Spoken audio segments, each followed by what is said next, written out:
All right, let's talk about one of those classic food rules. You know the one, the white wine with fish always rule? It's practically gospel for some people. Well, today we're not just questioning it. We are definitely going to break it. We're diving deep into a pairing that sounds maybe a little rebellious. Seared Ahi Tuna and Pinot Noir. It does sound a bit wrong at first glance, doesn't it? Yeah. Counterintuitive.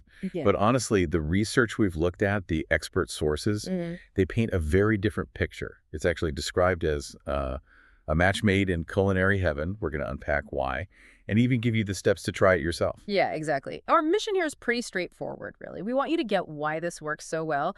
We want you to feel confident maybe ignoring some of those old rules, and hey, maybe you'll find a new favorite dish, something that feels super fancy but is actually like weeknight easy. Restaurant quality without all the fuss. So let's get into it. Definitely. That old white wine with fish saying, well, it's a bit tired, isn't it? It's really not a hard and fast rule. The main thing, the real principle, is matching weight and intensity. It's about the character of the food and the wine, not just the color. Right. Okay. So that's where ahi tuna and Pinot Noir come in. Our source called this pairing one of the most satisfying, breaks all the rules in the best possible way. So what makes ahi tuna so special? Why this fish? Well, ahi's fascinating because it's not like your typical flaky white fish, say cod or something. It has this really robust, steak-like, meaty quality. It's almost like the fish version of a steak.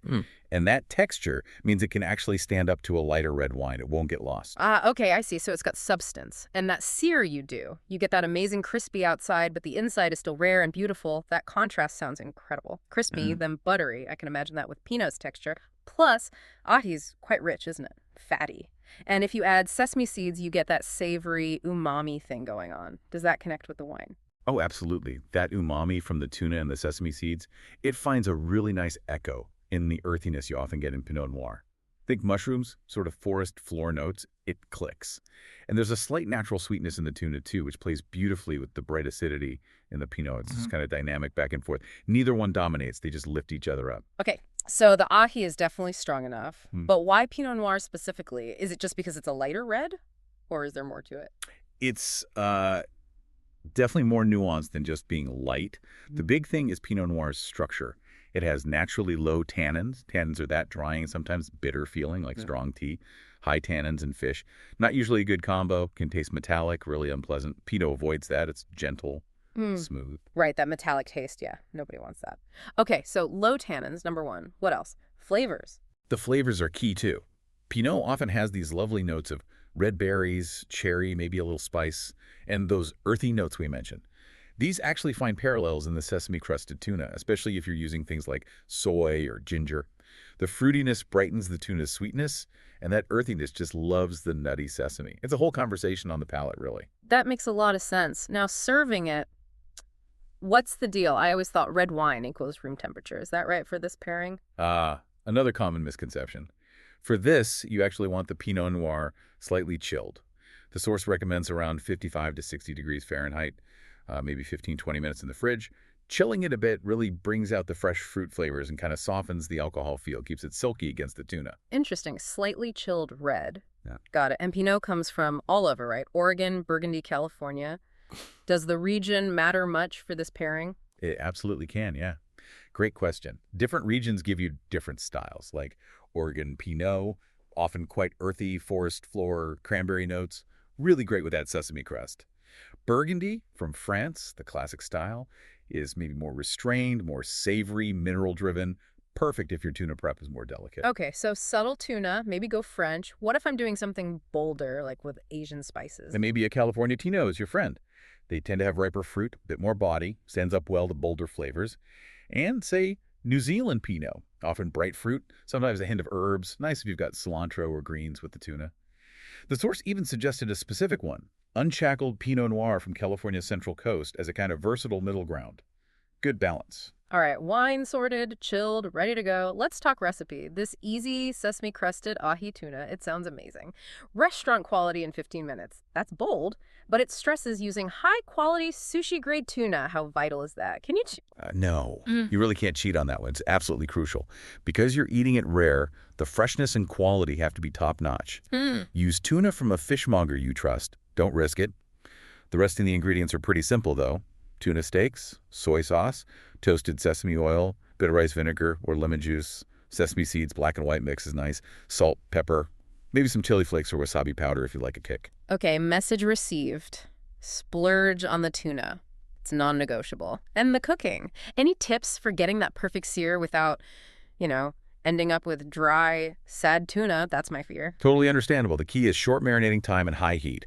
Marinate for just 5, maybe 10 minutes max. Any longer, and the acid starts to cook the fish, changes the texture, then press it firmly into the sesame seeds. Get a good even coat, and the sear itself. Super quick. Get your pan really hot, very high heat. Then it's just 45 to 60 seconds per side for rare. Maybe up to 2 minutes if you prefer medium rare. Wow, okay. 45 seconds, that's fast. And then just slice it. Let it rest for just a minute first. Helps the juices settle. Then slice it thinly against the grain. You want that beautiful, deep pink and raw in the center. That contrast, the crunchy outside, the soft, almost buttery inside, that's the magic. That's what works so well with the Pinot. Sounds fantastic. High protein, low carb, looks gorgeous on the plate. Main hurdles seem to be finding that good tuna, which might be pricey or tricky depending on where you are, and just being brave with the high eat and quick cook time. Don't overdo it. Exactly. And presentation helps too. Take that extra second, slice it nicely against the grain, fan it out a bit, makes it look even better. And using the right wine glass, a burgundy glass with that wider bowl, really lets you appreciate the Pinot's aromas. Good point. What about things to serve alongside it? Any recommendations that won't fight with the tuna or the wine? Yeah, keep it simple and fresh. The source suggests things like micro wasabi greens or maybe some baby arugula. Adds a little peppery bite.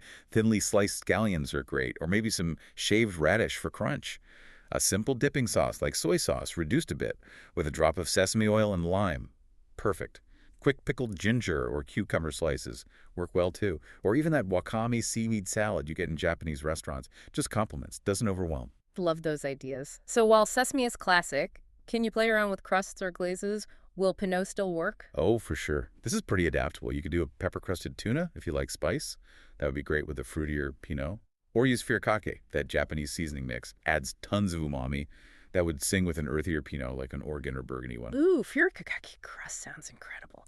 Anything else? Maybe brush on a citrus soy glaze after searing. That brightness would pick up the fruit in the wine.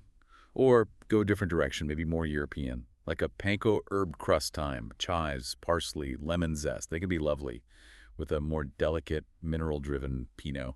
As long as you keep that rare center, get a good sear, and balance the flavors, you can definitely experiment. This is really opening things up. Okay, but hypothetical. Can't find Pinot or just fancy a change. Are there other wines that could work with seared tuna? Absolutely. Pinot's great, but not the only option. Gamay is a good one, especially from Beaujolais. It's another light red, juicy fruit, low tannins, very vibrant. A good dry rosé could work too. Something with a bit of body, maybe from Provence or Tavel, offers freshness, subtle berry notes. Interesting. The source also mentioned Austrian Zweigelt. I'm not familiar with that one. Yeah, Zweigelt is worth seeking out. It's typically medium-bodied, bright cherry fruit, gentle tannins, often has this nice little peppery finish. Could be really good, especially if the tuna has a little spice. And look, if you really prefer white wine, a dry Riesling, particularly one with good minerality like from Alsace or parts of Australia, its high acidity can definitely handle the richness. The main takeaway is still the same. Match the wine's weight and intensity to how you prepare the tuna. Which brings us back to the big idea, right? That old white wine rule. It really needs retiring. So when does red wine really work with fish? Exactly. Time to retire that rule.